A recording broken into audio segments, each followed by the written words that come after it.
The Haiti WikiLeaks report released this week exposes how the U.S. tried to interfere with and block an oil agreement between Haiti and Venezuela. We're joined now by the authors of the report called the PetroCaribe Files, veteran Haiti correspondent Dan Coughlin and Haïti Liberté editor Kim Ives.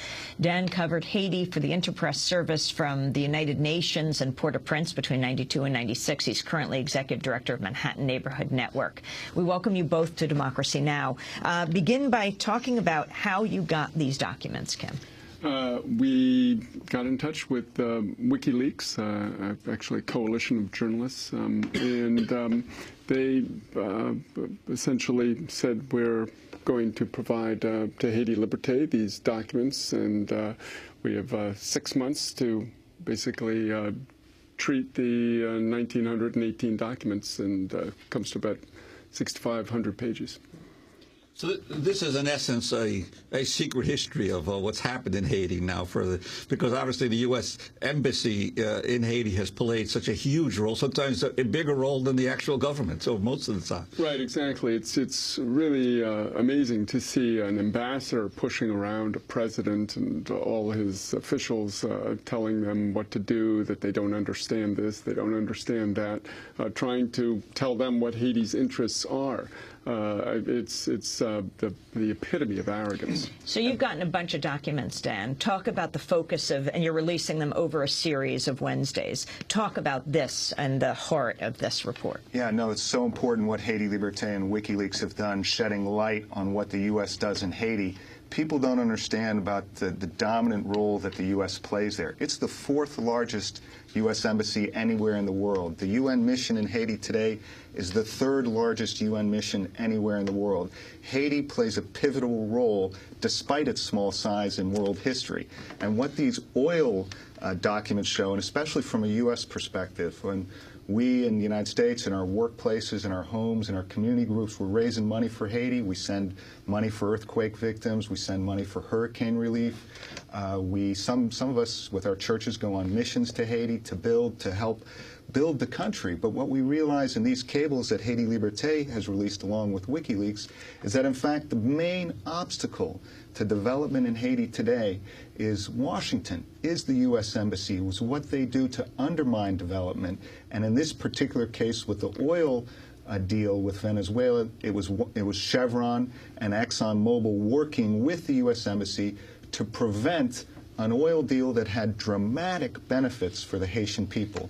$100 million a year for the Haitian government to spend. For the poorest country in the Western Hemisphere, they would save $100 million a year? It's not just the $100 million a year, which is huge for Haiti. It's 10% of the Haitian government budget that they used for things like hurricane relief, for schools, for hospitals. The cables themselves admit that. It's not, quote-unquote, corruption. It's for direct support of the people. But and this is because Chavez was offering the oil at 40% off the world market price? That's right. The deal is you get a certain, you only have to pay 40% of the cost of the oil up front. 60%. Excuse me, 60% up front, and the rest on a 25-year, 1% a year deal. So you're essentially saving 40% of the cost of the oil, and you're using that for direct support to the people. But also, it's part of a package where you're getting electricity to Haiti, and this is something that even the U.S. Embassy recognized. In one cable, they wrote how that this PetroCaribe deal is very good for the country, wrote the charge d'affaires for the U.S. Embassy in one of the cables. Port-au-Prince, Gonaives, and Cape Haitian now have electricity thanks to Venezuela and Cuban technicians. Haiti receives shipments of PetroCaribe fuel every 2 weeks, and in addition to the 3 power plants already in operation and promises to modernize the airport in Cape Haitian, Venezuela's oil refinery project, etc. There's tangible benefits to the Haitian people, but Chevron, Exxon, and the U.S. Embassy tried to block this. Well, one of the cables talked about that the Cubans wanted to replace 2 million light bulbs throughout Port-au-Prince at a cost of $4 million, but that would save Haiti I think $70 million annually in electricity costs, and yet the U.S. Embassy was opposed to it.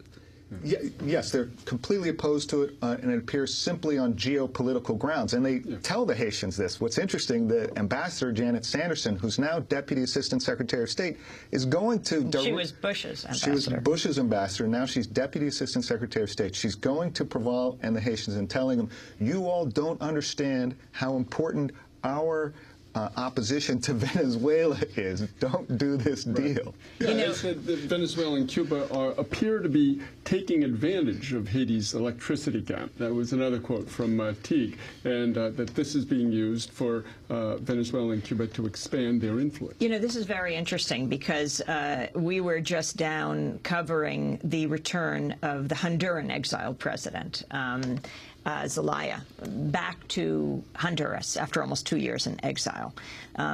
And very interesting comparisons to covering Aristide when he returned from South Africa to Haiti. But when we got to Tegucigalpa a few days ago, I talked to Zelaya's former Minister of Culture, Rodolfo Pastor Fasquel, one of those who returned to Haiti with Zelaya. So many people went into exile, afraid for their lives. And I talked to him about the pressure that he described that was exerted on Honduras by the United States. I was repeatedly approached by American military officers and diplomatic personnel who were trying to discover if I was unsure of myself or unrestful with what we were doing in government and what our plans were for the future. And repeatedly, the theme that came up was that our association with Chavez and Venezuela was or seemed such a threat and such a profoundly disgusting relationship to them, which I never understood why they would think that I would manifest myself against President Chavez. I may not like his personal style sometimes, but I respect him very much as a national leader of his own country, and I was very convinced, I am today as well, that the kind of aid President Chavez was giving our government through PetroCaribe and through ALBA was absolutely necessary at the time. But they were convinced that for ideological reasons, I would manifest myself in sympathy with their alarm. And if you had, what was your feeling they would have done? Well, maybe if I was a more sophisticated politician, I should have invented sympathy for their intentions and found out. I was not. I was always very clear and very definitive. What we're doing is what is convenient to our national interest. It is something that is absolutely necessary under the circumstances. If you don't want PetroCaribe to give us 40% credit on our oil bill, give us the credit, and we'll consider substituting their aid for your aid, which never came out. That was Rodolfo Pastor Fasquel, the former Minister of Culture under Zelaya, who went into exile and taught at Harvard and now has returned back to Honduras. And of course, Haiti is the poorest country in the Western Hemisphere, and Honduras is the second poorest country in the Western Hemisphere. Yeah. Well, it's interesting because in the longer version of the piece, which appears in Haiti Liberté, the longer version than the Nation piece, we look at the original proposal from Venezuela was actually made to the government of Gerard Latour II, which the U.S. installed, the puppet government after the coup of 2004. And that government, they make clear in the cables, was very good in observing the rules and saying, oh, no, we're not going to take oil from Venezuela. We're going to go to Mexico. And in fact, Fox in Mexico had devised a plan called the Plan de Puebla or something to basically counter, explicitly, they state this in the cables, counter the PetroCaribe deal. So, this is a very interesting way they're trying to make a really counter-initiative to Venezuela's counter-initiative. What was also interesting about what Pascal said is he said, if the U.S., if oil companies offered us this deal, we would go with them. But we're getting a deal. We're saying offer us an equivalent deal then. Yeah, what's remarkable, again, is that we have Venezuela and Cuba helping Haiti out. The Haitians say this is nothing ideological. We just want electricity and development for our country. And sure enough, what happens in a matter of years, Port-au-Prince, the main cities, most of the country, electricity production skyrockets. People now can read their books at night. Hospitals have power. Schools, factories, homes have electrical power that they didn't used to have under 50 years of U.S. development aid. All of a sudden, in 2 or 3 years, Venezuela and Cuban technicians come in, patch a few power stations together, 3 of them, bring in the oil supply, a steady oil supply that benefits Haiti, and sure enough, there's electrical power. So it's an extraordinary transformation that happened. The hypocrisy is incredible because we see how important energy is to the well-being of any country. Just after Cy Hirsch's interview, we see what they're doing in the Middle East. Haiti can't search for oil itself. Kim, one thing I noticed that the cables that you've reported on so far show, they don't paint a very good portrait of Proval. In fact, that Proval was constantly telling the U.S. Embassy that I really don't like Chavez, you know, I really didn't invite him. Right. But the embassy officials are saying he appears too weak to be able to stand up to his own people on issues like reaching a deal with Venezuela. Well, really what Proval was using was an age-old Haitian tactic, which is called marronage, which is where you say one thing but you do another. And he was really playing the U.S., or what he thought he was playing. They ended up playing him because he was dealing with both sides. And as they say in Haiti, you had 2 candles for 2 saints, and the U.S. couldn't accept that. They said, you just have the candle for Washington, Ottawa, Paris. And so in that case, that's really why they've gone over to the Martelly camp, you know, who is a completely U.S.-centric guy who's, I think, maybe going to go after some of the Cuban and Venezuelan projects. Let's talk about Michel Martelly for a minute, the new president of Haiti. We were down there all together, Dan and Kim, for this election. When Martelly came into power, within a few weeks, at least 3 camps housing approximately 1,000 Haitians displaced from the earthquake were destroyed by police in the Delma suburb of Port-au-Prince. And he has said he will restore the army. The significance of this? Yeah, I think he's going to go after the people. He said in an interview that these people had homes, in fact, that they were using the camps to party. I think that's what he was saying to an Al Jazeera crew.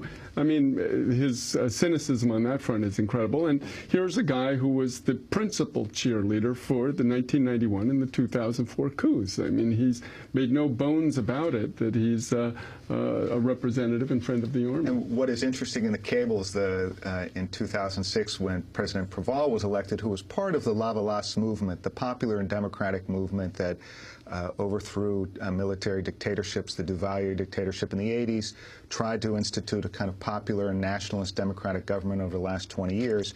Proval becomes inaugurated. His first meeting is with the vice president of Venezuela. And in the National Palace, in the big white National Palace in Port-au-Prince, a mile away is a tanker in the port carrying 100,000 gallons of fuel, diesel, and unleaded gas from Venezuela. The new president of Haiti, Michel Martelly, 5 years later, first meeting is with the Colombian foreign minister, and his plan is the Colombian plan. Sharp contrasts, the different poles of Latin America, Bogota, Mexico City, versus Havana, Brasilia, Caracas. This is the struggle that was happening, and that these cables that WikiLeaks and Haïti Liberté, which published, make so clear. Talk about what's coming in these Wednesdays to come. You have all the documents now. Well, we have a piece next week on the blocks about sweatshops and looking at really how the U.S. was fighting the $5 a day minimum wage, which was being clamored for by the population, and said, no, it should be $3 a day. They saw that as way excessive. We have stuff on the militarization of the earthquake response, because as we saw, Amy, when we went down, they were bringing guns, not gauze. We have incredible portraits of a lot of the MREs, morally repugnant elite, and And what you see in the cables already released up at WikiLeaks site or going to Haiti Liberté's website or even thenation.com is extreme micromanagement of Haiti by the embassy. It's